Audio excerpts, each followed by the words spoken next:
Naturally evolve होना संभव है, जिससे परफॉर्मेंस समय के साथ बेहतर होती है। कहानी की इतनी शुरुआती स्टेज पर ऐसा कुछ मिल जाना वाकई मेरे लिए किस्मत की बात है। लेकिन एक दिक्कत थी। दोनों स्किल्स को एक्टिवेट करने के लिए थोड़ी सी माना चाहिए, और मेरे पास कोई माना रिलेटेड एट्रीब्यूट नहीं है। ये एक ब्लेसिंग भी है और कर्स भी। अगर मैं खुद से काफी माना जनरेट नहीं कर पाया, तो कोई और तरीका ढूंढना पड़ेगा।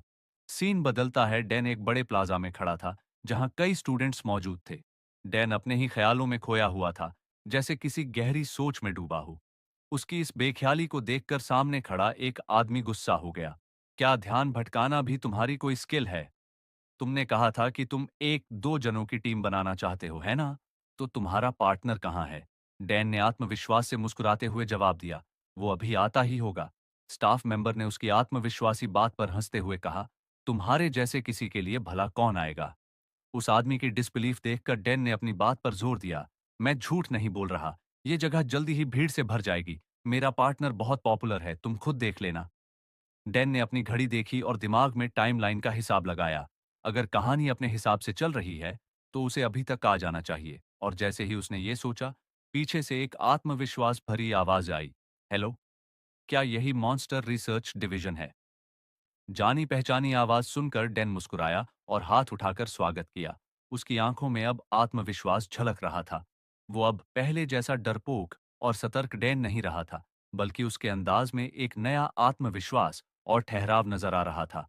मैं सच में इस कहानी के प्रोटैगनिस्ट से दूर रहना चाहता था, लेकिन लगता है मैंने अपना फैसला बदल दिया, खासकर उस एंजेल की बात सुनने के बाद। उसके सामने खड़ी एलिया थोड़ी हैरान हो गई, लेकिन डैन ने तुरंत एक सुझाव दिया। तुमने पहले कहा था कि हमें एक दूसरे को बेहतर जानना चाहिए, तो क्या वो ऑफर अभी भी ओपन है? एलिया उसकी बात सुनकर थोड़ी हैरान हो गई। ये लड़का कुछ ज्यादा ही अजीब है। उसका पहला रिएक्शन था डैन की सडन फ्रेंडलीनेस पर शक करना, लेकिन फिर उसे सब कुछ याद आता है। हर वो पल जब डैन ने कहा था कि उसे एलेना कितनी पसंद है, और फिर वो मन ही मन सोचती है, अब सब समझ आ गया। ये कमीना बस एलेना को जलाने के लिए मेरे करीब आना चाहता है। सीन बदलता है। हमें अलोंटे एकेडमी के सिमुलेशन डंजन का सीन दिखाया जाता है। डैन और एलिया को इस सिमुलेशन बैटल के लिए एक साथ जोड़ा गया था, और अब वे दोनों एक काम रोशनी वाले चैम्बर के अंदर खड़े थे, जहां चारों ओर अंधेरे में लाल आंखें चमक रही थीं। एलिया ने अपनी तलवार को कसकर पकड़ा और थोड़ी घबराहट के साथ डैन की ओर मुड़ी। डैन, क्या तुम सच में इसके लिए श्योर हो? उसके सवाल पर डैन, जो पीछे खड़ा था, ने थकावट भरी सांस लेते हुए कहा, अरे थोड़ा भरोसा रखो। मैंने तो सोचा था कि तुम ही मुझसे दोस्ती करना चाहती थी। क्या तुम्हें हमारी पहली मुलाकात याद नहीं? तुम्हें तो मुझसे मिलते ही लड़ाई करनी थी। एलिया ने थोड़ी देर सोचा और फिर जवाब दिया, बिल्कुल याद है। हालांकि उस दिन तो मुझे ही हार मिली थी। लेकिन इससे पहले कि वे अपनी बात आगे बढ़ाते, डैन का एक्सप्रेशन अचानक सीरियस हो गया, जैसे उसे कुछ आभास हो गया हो। बहुत बातें हो गईं। अगर सच में दोस्त बनना चाहती हो, तो बस वही करो जो मैं कहूं। 9 बजे से 3 दुश्मन आ रहे हैं। एलिया ने तुरंत 9 बजे की दिशा में मुड़कर देखा। सच में, एक बड़ा भेड़िया, जिसके नुकीले दांत चमक रहे थे, उस पर झपटा। लेकिन डैन की चेतावनी से पहले ही सतर्क, एलिया ने तेजी से अपनी तलवार चलाई और भेड़िए की गर्दन पर वार कर दिया। जैसे ही उसने राहत की सांस ली, डैन ने वही शांत मुस्कान के साथ कहा, ऊपर से दो और आ रहे हैं। अब वे विशाल चमगादड़ों से लड़ रहे थे, जो आक्रामक तरीके से अपने पंख फड़फड़ा रहे थे। डैन ने तुरंत निर्देश दिया, इनकी कमजोरी इनके गर्दन पर है। इनके शरीर पर निशाना लगाओ, पंखों पर नहीं। उसकी बात सुनते ही एलिया ने अपनी तलवार से एक चमगादड़ को 2 टुकड़ों में काट डाला। लेकिन जैसे जैसे लड़ाई आगे बढ़ी, उसकी आवाज में गुस्सा झलकने लगा। तुम बस ऑर्डर ही देते रहोगे या कुछ करोगे भी? यहां आकर मेरी मदद करो। लेकिन डैन ने उसकी शिकायतें नजरअंदाज कर दी और उससे कहा, 2 डैगर्स लेफ्ट एंड राइट से आ रहे हैं, उन्हें डिफ्लेक्ट करो। एलिया ने दांत पीसते हुए अपनी तलवार से दोनों डैगर्स को रोक दिया। लेकिन जैसे ही उसने खुद को संभालने की कोशिश की, डैन ने फिर कहा, अच्छा किया। अब तुम्हारे राइट में एक पैरालिसिस गैस ट्रैप है, उसे अभी डिस्ट्रॉय करो और जल्दी से नीचे झुको। मेरे डायरेक्शन से एक एरो आ रहा है। एलिया ने मुश्किल से उस एरो से बचाव किया, लेकिन डैन की लगातार मिलती चेतावनियां अब उसे थका रही थीं। जैसे इतना ही काफी नहीं था, डैन ने फिर कहा, सावधान, पीछे से अटैक आ रहा है। एलिया ने जैसे तैसे समय पर अपनी तलवार उठाकर वार को रोका। एक विशालकाय, एक आंख वाले मॉन्स्टर ने उस पर हमला किया था। उस वार की ताकत से एलिया पीछे की ओर फिसल गई और खुद को संतुलित रखने की कोशिश करने लगी। अब वो सच में गुस्से से भर गई थी। उसकी सांसें तेज चलने लगीं। गुस्से से कांपते हुए उसने कहा, अगर तुम्हें पहले से सब कुछ पता है, तो तुम ही लड़ क्यों नहीं लेते?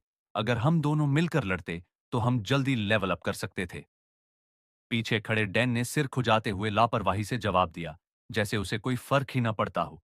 ऐसा नहीं था कि वह मदद नहीं करना चाहता था, बल्कि वह कर ही नहीं सकता था। डैन ने हल्की मुस्कान के साथ कहा, देखो, मैं मदद करना तो चाहता हूं, लेकिन एक छोटी सी प्रॉब्लम है। फिर उसने बिना कोई भाव बदले सीधा कहा, मैं एक ट्रैश टियर कैरेक्टर हूं, जिसके सारे स्टैट्स एफ रैंक पर फंसे हैं। सच कहूं तो मैं कुछ कर ही नहीं सकता। फिर उसने मन ही मन सोचा, क्योंकि यह सिर्फ एक सिमुलेशन बैटल है, इसमें कोई जानलेवा खतरा नहीं है। इसी वजह से मेरी डेस्परेट सर्वाइवल स्किल एक्टिवेट नहीं हो रही। ये मॉन्स्टर्स बस प्रोग्राम किए गए नकली दुश्मन हैं, जो तयशुदा तरीके से हमला करते हैं। और क्योंकि मेरी स्किल्स ऑयल पावरफुल नहीं है, मुझे असली लड़ाई के लिए जल्दी से जल्दी अपने बेसिक स्टैट्स बढ़ाने होंगे। उधर एलिया, जो अब भी फ्रंट लाइन पर थी, उसने खुद को हिम्मत देते हुए चिल्लाया, चलो अब इसे खत्म करते हैं। उसने अपनी तलवार को कसकर पकड़ा और सीधा डैन की ओर दौड़ पड़ी। उसके चेहरे पर जुनून साफ झलक रही थी। यह देखकर डैन की मुस्कान तुरंत गायब हो गई। रुको, क्या मैं सच में इतना बुरा इंसान हूं, जो तुम मुझे मारने के लिए आ रही हो? लेकिन उसकी सोच गलत थी। एलिया उस पर गुस्से में हमला नहीं कर रही थी, बल्कि उसे बचाने के लिए दौड़ी थी, क्योंकि ठीक उसी समय एक मॉन्स्टर चुपके से डैन के पीछे आ गया था। सौभाग्य से एलिया ने समय पर प्रतिक्रिया दी और एक ही सटीक वार में उस एक आंख वाले राक्षस का सिर धड़ से अलग कर दिया और डैन को बचा लिया। कुछ पल के लिए डैन बिल्कुल चुप रह गया, लेकिन इससे पहले कि वह कुछ समझ पाता, अचानक दोनों तरफ से रंग बिरंगे स्ट्रीमर्स हवा में फूट पड़े। साथ ही एक मैसेज गूंजा, अमेजिंग स्पीड, आपने नया रिकॉर्ड तोड़ दिया है। ये सुनकर एलिया की आंखें हैरानी से चौड़ी हो गईं। उसने चौंकते हुए डैन की तरफ देखा। रुको, मैं अकेले लड़ रही थी और फिर भी रिकॉर्ड तोड़ दिया? लेकिन ये तो 2 प्लेयर चैलेंज था। ये क्या हुआ? इसके जवाब में डैन ने बस हल्की मुस्कान के साथ कहा, शायद किस्मत रही होगी। खैर, अगला एरिया ज्यादा मुश्किल होगा, तो अपना ध्यान रखना। Good luck. उसकी बेपरवाह बातों ने एलिया को और गुस्से से भर दिया। उसके दांत भींच गए और उसकी आंखों में गुस्से की आग चमकने लगी, जैसे अभी उसे वहीं पकड़कर पीट देगी। स्पेशल ऑब्जर्वेशन रूम में, जो एक कम रोशनी वाला चैम्बर था, वहां मौजूद प्रोफेसर डैन और एलिया की लड़ाई को एक मैजिक प्रोजेक्शन स्क्रीन के जरिए देख रहे थे। उनकी परफॉर्मेंस का एनालिसिस करने के बाद एक जादूगरों की पोशाक पहने महिला, जो मैजिक डिपार्टमेंट की हेड भी थीं, उन्होंने संतोषजनक सिर हिलाया और कहा, लगता है अगले साल सिम्युलेशन बैटल्स के लिए बजट बढ़ाना पड़ेगा। क्या कहते हो, कॉनराड? प्रोफेसर कॉनराड, जो उनके बगल में बैठे थे, ने आराम से अपने हाथ को पास बैठे एक अन्य प्रोफेसर के सिर पर टिकाते हुए जवाब दिया, शायद। ये डिजाइन डिपार्टमेंट द्वारा ही डेवलप किया गया था, है ना? फिर आगे कॉनराड ने कहा, लगता है मैं लकी हूं। जिस पर मैं नजर रखे हुए था, वो खुद को साबित कर रहा है। ये सुनकर फीमेल प्रोफेसर ने जिज्ञासा से भौहें उठाईं। ओह, तुम उसकी बात कर रहे हो, उस लड़की की जिसे अगले एग्जाम के लिए चुना गया है? लेकिन कॉनराड ने हल्की सी हंसी में जवाब दिया, नहीं, उसकी नहीं। उसका ध्यान फिर से मैजिक स्क्रीन पर गया और उसकी नजरें थोड़ी सिकुड़ गईं। मैं उसकी बात कर रहा हूं, डैन कैंपेल की। ये सुनते ही फीमेल प्रोफेसर ने डैन को ध्यान से देखना शुरू किया। कुछ सेकंड बाद उसने नाराजगी से कहा, वो तो चीटर है। क्या वो बस वॉरियर कैंडिडेट का फायदा नहीं उठा रहा?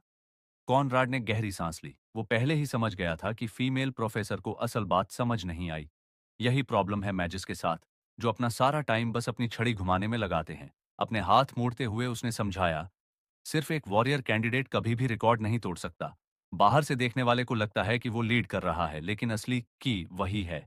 उसकी पोजीशनिंग, कॉल्स का परफेक्ट टाइमिंग, उसकी सपोर्ट, हर एक मूवमेंट में एक अजीब सी प्रिसीजन है, जैसे वो हजार बार बैटलफील्ड पर रह चुका हो। ये सोचते हुए कॉनराड के चेहरे पर मुस्कान आ गई। हे फीमेल प्रोफेसर, देखते हैं क्या होता है। सीन बदलता है। हमें डैन और एलिया को दिखाया जाता है। अचानक ट्रेनिंग हॉल के स्पीकर से आवाज आई, मैं कॉनराड हूं, नाइट डिपार्टमेंट का हेड। तुम दोनों को देखकर मेरी दिलचस्पी बढ़ गई है। मैजिक डिपार्टमेंट की हेड और मैंने एक शर्त लगाई है। हम देखना चाहते हैं कि क्या तुम दोनों हमारा रिकॉर्ड तोड़ सकते हो, जो हमने फ्रेशमैन के तौर पर सेट किया था। अगर तुम कामयाब होते हो, तो तुम मैजिक डिपार्टमेंट की हेड से कोई भी डिमांड कर सकते हो। लेकिन अगर तुम्हें लगता है कि ये ज्यादा है, तो मैं जबरदस्ती नहीं करूंगा। वैसे भी जो रिकॉर्ड तुमने अभी तक सेट किया है, वो भी काबिले तारीफ है। सच कहूं तो हमारा रिकॉर्ड तोड़ना लगभग नामुमकिन है। कॉनराड के पूरा कहने से पहले ही डैन ने तुरंत जवाब दिया, नो प्रॉब्लम, हम कर लेंगे। उसकी तुरंत हामी सुनकर एलिया हैरान रह गई। दूसरी तरफ फीमेल प्रोफेसर दूर से देखा और मजाकिया अंदाज में हंसी, देखो इसे। लेकिन कॉनराड ने उसके तानों तुरंत हामी सुनकर एलिया हैरान रह गई। दूसरी तरफ फीमेल प्रोफेसर दूर से देखा और मजाकिया अंदाज में हंसी, देखो इसे। लेकिन कॉनराड ने उसके तानों को नजरअंदाज किया और बस इतना कहा, मैं बेट लगाता हूं कि वो जीत जाएगा।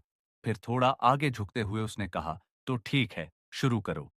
इस समय सीन चेंज हो जाता है और हमें एलेना को दिखाया जाता है। एलेना की करीबी दोस्त नाराजगी से बोली, तुम्हें हुआ क्या है? मैं समझती हूँ कि तुम स्ट्रेस दूर करने आई हो, लेकिन ये तो कुछ ज्यादा ही है।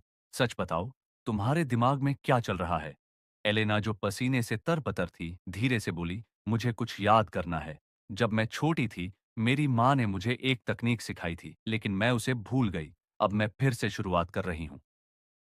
ट्रिस्टन ब्लड लाइन के बारे में एक डार्क अफवाह थी। एक तरफ अद्भुत टैलेंट और दूसरी तरफ अचानक पागलपन और हिंसा का खतरा। यही वजह थी कि उनके आखिरी दिन हमेशा ट्रैजिक होते थे। पानी पीते हुए उसकी दोस्त ने अचानक पूछा, क्या यह बात सीरियस तो नहीं है ना? एलेना ने सिर हिलाया, कोई चिंता नहीं, मैं ठीक हूं। क्या तुम पक्की हो? उसकी दोस्त को यकीन नहीं हुआ। यह सुनकर एलेना थोड़ी चिढ़ गई। मैंने कहा ना, मुझे कोई फर्क नहीं पड़ता। लेकिन उसकी दोस्त ने तुरंत एक झटका दिया, तुमने जिस इंफॉर्मेशन के लिए कहा था वो अभी मिली है। डैन कैंपबेल फिलहाल अगली टर्म की वॉरियर कैंडिडेट एलिया के साथ है। एलेना की भौहें सिकुड़ गईं। तुम कह रही हो कि वो दोनों पार्टनर हैं? उसकी दोस्त ने सिर हिलाया। हाँ, शायद सिमुलेशन मैच के लिए, जहां दो लोगों की टीम जरूरी थी। एलेना ने अपनी आंखें बंद की, एक लंबी सांस ली और फिर बोली, मुझे वहां ले चलो। उसकी दोस्त चौंक गई। तुमने अभी कहा था कि तुम्हें फर्क नहीं पड़ता। लेकिन एलेना शायद खुद भी नहीं जान पाई कि डैन और एलिया का नाम सुनते ही उसके हाथों ने पानी की बोतल पूरी ताकत से दबा दी थी, जब तक कि वो पूरी तरह से चकनाचूर नहीं हो गई। इसी के साथ यह वीडियो खत्म होता